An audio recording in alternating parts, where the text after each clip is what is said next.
যারা মাওলা তোমারে আল্লাহ কইয়া ডাকতেছে হাসরের ময়দানে নূরের পর্দা বেদ করে তাদের সাথে তুমি দেখা দিও। কুড়িগ্রামের ইস্তেমার পাগলারা এবার একটা আওয়াজ দিয়া কও তিনি কে? আমার মালিক ডাক দিয়ে আমার পৃথিবীর মানুষ আমি আল্লাহ পাক রব্বুল আলামিন 104 খানা কিতাব দুনিয়ার ভিতরে দিয়েছি, সব কিতাব গ্রন্থ সব বিলুপ্ত করে দিয়েছি। আমি আল্লাহ তাআলা পয়গম্বর বিশ্ব নবীকে 570 খ্রিস্টাব্দে 12 রবিউল আউয়াল রোজ সোমবারে দুনিয়ার ভিতরে আগমন করাইয়া আল্লাহর নবী পয়গম্বর বিশ্ব নবী মুহাম্মদ রাসূলুল্লাহকে আস্তে আস্তে করে বড় বানাইয়া 40 বছরে উপনীত করিয়া আমি মালিকের আরশে আজিমের তক্তায় লিখিত কোরআন জিবরাইল আলাইহিস সালাতু ওয়াস সালামের মাধ্যমে 610 খ্রিস্টাব্দে বিশ্বনবী মুহাম্মদ রাসূলুল্লাহ সাল্লাল্লাহু আলাইহি ওয়াসাল্লামের উপরে গোটা কোরআনুল কারীমকে 22 বছর 5 মাস 14 দিনে নবীর নবুয়ত পাইলেন 40 মক্কি 13 মাদানী 10। এই 23 বছর জিন্দেগীর 22 বছর 5 মাস 14 দিনে গোটা কোরআনুল কারীমকে পয়গম্বরের সিনার ভিতরে ভরপুর করে দেওয়া হয়। আল্লাহর নবী পয়গম্বর বিশ্ব নবী মুহাম্মদুর রাসূলুল্লাহ সাল্লাল্লাহু আলাইহি ওয়াসাল্লাম এই কোরআনের প্রচার মক্কায় করতেছিলেন। আমার নবী পয়গম্বর বিশ্ব নবী কোরআনের দাওয়াত দেয়। কোরআনুল কারীমকে যদি জিজ্ঞাসা করা হয় কোরআন তুমি কোন মাসে নাজিল হইলে, কোরআন তুমি রাতে নাজিল হয়েছো না দিনে, আল্লাহ তাআলা ঘোষণা দিয়া বলেন ইন্না আনজালনাহু ফি লাইলাতুল কদর। আমি আল্লাহর কোরআন লাইলাতুল কদরের রাতে আমি নাজিল হইলাম। আমি কোরআন শাহরু রমাদান আল্লাযী উনজিলা ফিল কোরআন, আমি রমজান মাসে নাজিল হইলাম। আমি কোরআনের বাড়ি হইল লাউহে মাহফুজে। আমি কোরআনুল কারীমের লক্ষ্য উদ্দেশ্য মওজু গরজ হইল অন্ধকার থেকে আলোর দিশা দেখানো। আমি কোরআনুল কারীমকে একটা নয় দুইটা নয় 10টা ভাগ করে দিলাম।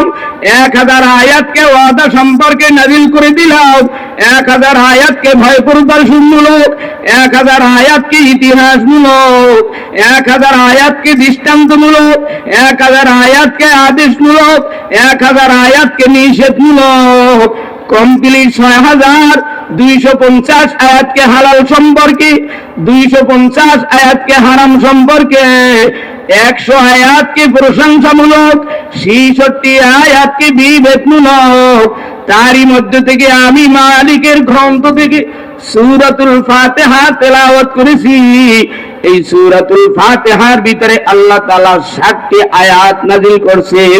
এই সূরাতুল ফাতিহার ভিতরে আমার মালিক 3টা মেসেজ দিবেন। 3টা একটু আস্তে বলেন কয়টা?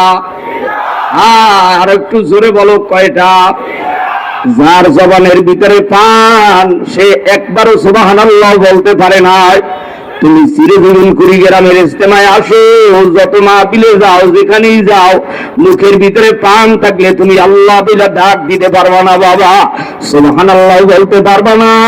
আমিরুল মুজাহিদিন সোনার মানুষ, এই বরিশালের সন্তান, মানুষ ভাগে পায় না এক নজর দেখার জন্য।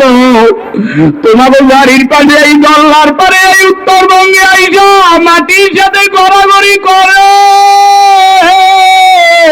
কপাল যদি ভালো যাও দলাদলি চাইরা দিয়ে ইস্তিমার মাঠে আইসা আমার মাওলার সঙ্গে প্রেম করো, আমার মাওলারে ডাক দাও। কান্দা গাছে আমার সাহেব কুতুল বদল করি রহমাতুল আলাই আর কান্দে এখন হুজুরের সাথ ওলি আল্লাহ সন্তানেরা। ওরে আব্বা জানেরা তোমাকে দাঁড়ে দাঁড়ে হাতে ধরে পায়ে ধরে, তাদের টাকা বাড়ি গাড়ির কোনো অভাব নয়।